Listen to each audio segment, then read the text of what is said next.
Outrageous. Outrage of the day today. There's a lot of talk in Washington, still coming out of the White House, about limiting the executive compensation, especially by those companies that receive taxpayer dollars in the so-called bailout.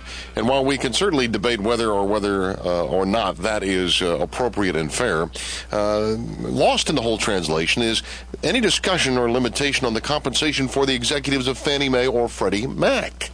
Where has that occurred? Or when has that occurred? Or is it even on the table for discussion? Well, I'll leave it to Barney Frank, who is one of those that is somewhat responsible for what went on in Fannie and Freddie. He said recently that Congress is going to consider legislation to extend some of the curbs on executive pay that now apply only to those banks receiving federal assistance. And House Financial Services Committee Chairman Barney Frank said the following, quote, "There's a deeply rooted anger on the part of average Americans."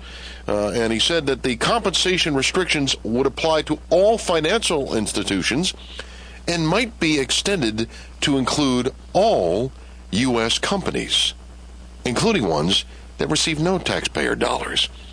Here come the socialists, and be warned. And that is our outrage of the day.